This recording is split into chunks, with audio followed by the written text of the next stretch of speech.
Welcome, Dr. James Beckett, Sports Card Insights, Hobby Hotline. These are outtakes. Danny Black, Victor Roman. Thanks, guys. Thanks also sponsors, Topps, Panini, Upper Deck, Heritage Auctions, Huggins & Scott Auctions, Mike Stadium Sports Cards, Burbank Sports Cards, Copsy.com, and Beckett Media, Beckett Grading, Beckett Authentication. As you know, PSA acquiring SGC is big news, and here's what we discussed.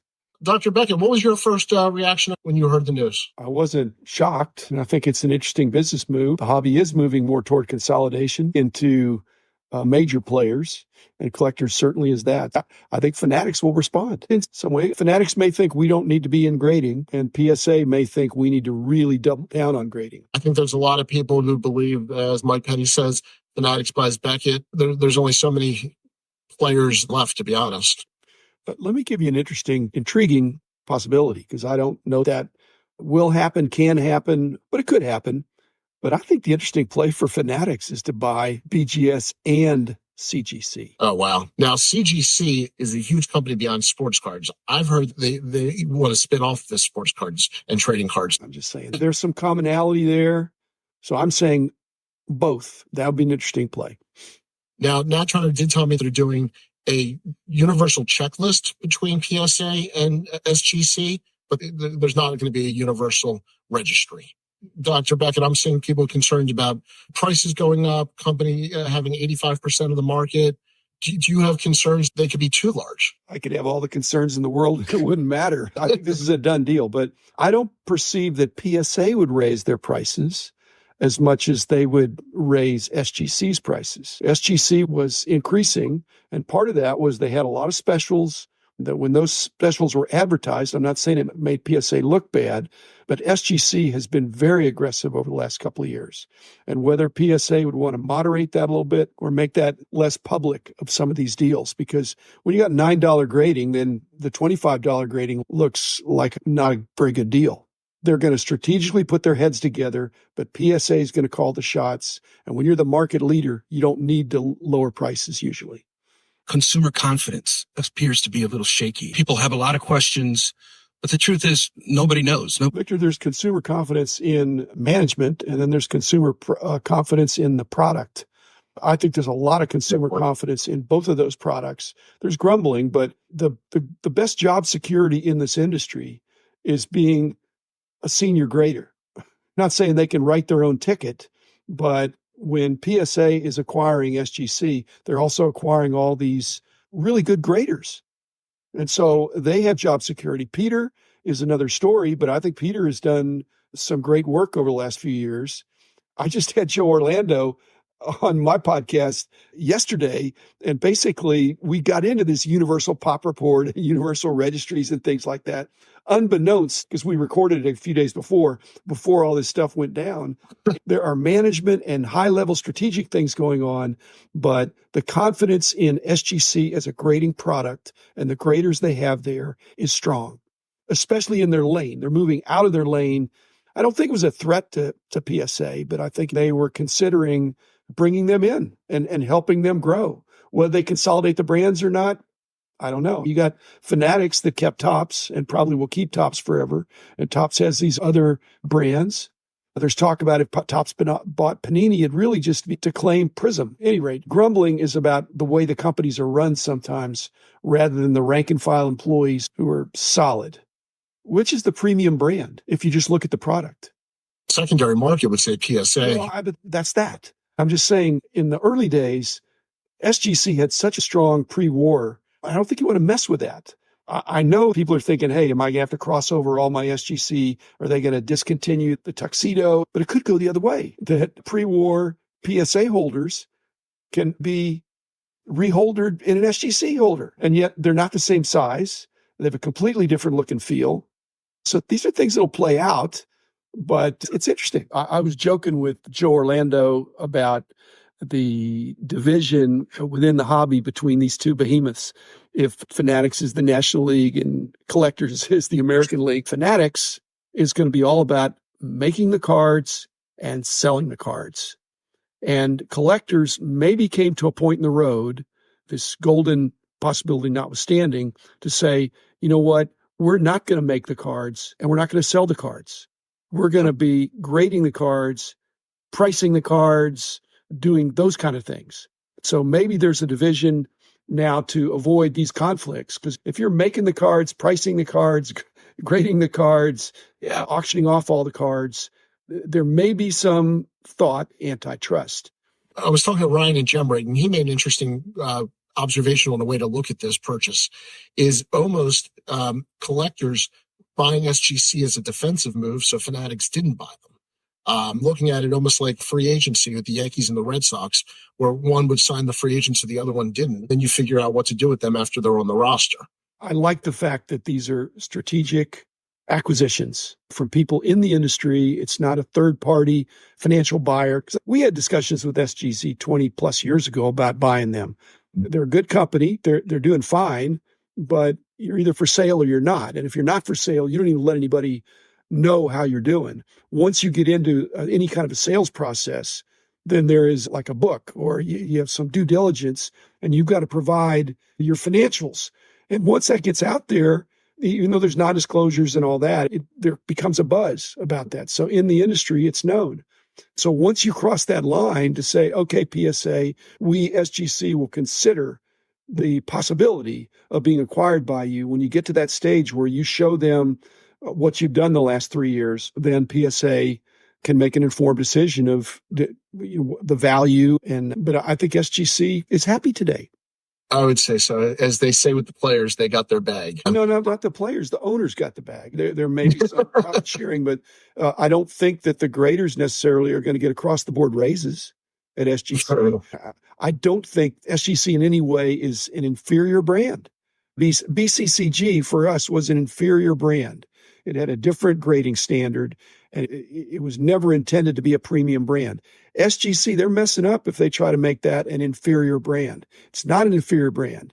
It's just not the market leader. Frankly, you could make a case back in the day that it was the market leader in secondary market pricing for pre-war. It wasn't taking a big backseat to PSA. The top 3 highest priced cards ever sold are all SGC slabbed. When you talk about secondary market, it doesn't get bigger on the secondary market than those cards. A lot of people, their attention's going to is first unified the grading standards across both companies. There is a perception that they have different grading standards at all the different companies. They all use slightly different grading standards. I think there will be an attempt to move in that direction, and that'll be appreciated. But if that means a whole bunch of things need to get reholdered or reevaluated, I think that would make people mad. But going forward, if they're both under the same umbrella, they ought to have similar grading standards. They're not way far off, guys. It's not like it's a 9 in a PSA and a 7 in SGC. They're half-point differences and points of emphasis. What would move in that direction, not to give them a tip, but as they get into more grading notes or report cards or other kinds of deeper analytics into how the grade was composed, just the act of doing that would bring SGC and PSA closer together, because you'd be able to see the graders can have cross notes between the companies that they're on the similar page. It'd be an embarrassment to them if people are playing one off against the other. But reholdering is a problem, especially if PSA charges based on the price of the item. Then are you really going to reholder that 9.5 mantle? Because the upcharge is going to be maybe tens of thousands of dollars. Just to get it in a different holder. And of the people that like SGC, they like their holder. I don't like it because it's the bigger footprint. But other than that, it looks nice. If there is going to be changes in the grading scale, it's going to be SGC adopting to PSA's grading scale. I don't see PSA as the parent company adding a 9.5 or a pristine 10. I don't see PSA doing that. They've stuck to their guns on this for so many years now. I think at least for the immediate future, it's going to be business as usual. If something does happen like this, it's going to be way down the road, in my opinion. But if it does happen, I think SGC adopts PSA's grading scale. Which could be a mistake. Does that mean SGC has to no longer have 9.5s? Are they a gold 10? Do they have to discontinue that to be consistent with PSA? In my thinking, no. Let SGC do what they've done. Again, the problem is in the universal pop report by condition, which Joe and I talked about. A universal pop report for how many cards are out there across grading companies, no problem with that. He would have been in favor of that. I would have been in favor of that. But when you start doing it by grade, there are going to be other graders out there that have different standards. And Victor, it's not so much about the words as it is the application. Like the rookie card dilemma. You can say what you want, but then people do what they do. The set registries, they just need to keep that separate. To merge the two would be a bad move, in my opinion. Basically, the idea of having this universal registry, that's concerning to PSA, and Mookie picked up on that. So instead of having Ryan Stasinski put together some universal registry, by PSA acquiring SGC, they have right now the two volume leaders. Certainly in vintage, they're very strong to where they can, Victor, put together a combined registry of the two of them. And that really freezes out any other players. Now you're not thinking, how does Beckett factor into that? How does CGC factor into that? If you've got PSA and SGC combined in the set registry, and PSA can allow for that now. Now, how they adjust for an SGC 9 not being the same as a PSA 9 in terms of the points you get in the registry. Yeah. But they're adding esteem to SGC by including them into their collectors registry, not a PSA registry, but it's collectors. And so that makes it a much more uphill climb for people to bug Ryan to say, hey, we need a universal registry because we need to include what right now are the number 3 and number 4 players. Number 1 and number 2 are together.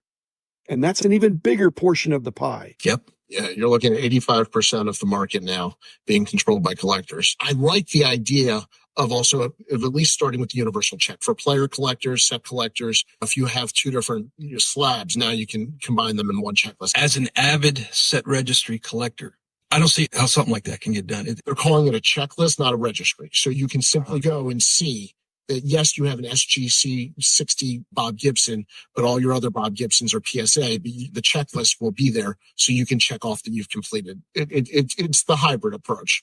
But I think to the point of combining them, the 9.5 to me is the biggest holdup for almost every idea with the companies combining, because unless PSA is going to develop a 9.5, and I don't see that happening, it's going to be a holdup even with the weighted system because everybody has a different perception of where the weight should be.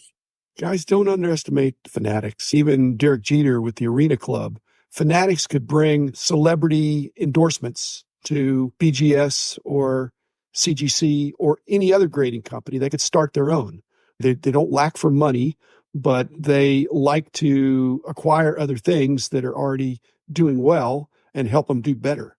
I wouldn't underestimate them. CGC in sports was late to the party, but have come on and they've done well. BGS has been undermarketed and under-communicated for, I won't say 19 years, for how long I've been gone, but when I left, we were Coke and Pepsi back in the early 2000s. We were winning awards, but it's been undermarketed.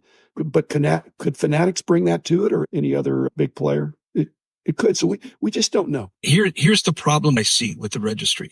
If we were to have a merger, let's say I'm in a certain registry. Now somebody comes in and puts in their 9.5 for the same card, and it's going to knock me down now. And there's going to be an uproar within PSA set registry users because they fight tooth and nail for that ranking position. Victor, you've identified the problem, but there is a solution. The 9.5 SGC could go into the registry metric as a 9. Okay. Equivalent to a PSA 9. And if it is, then can you complain about that? And down the line, maybe there's a half-point differential for the perception in the aftermarket of the value. It could be the same card, but if I were PSA and I was doing a registry, not universal, but including SGC, I would discount the grade of SGC. It's mainly a PSA registry, and anything else would have a discounted grade in terms of the points that you get. That's algorithmically very doable. Okay. The question in the hobby, and the question for my old company or any company in the hobby, is no PR worse than bad PR? That's a thought question. I'm being rhetorical, but even mediocre PR is better than no PR or bad PR. And bad PR probably a lot of times is no PR. The man in the house of cards.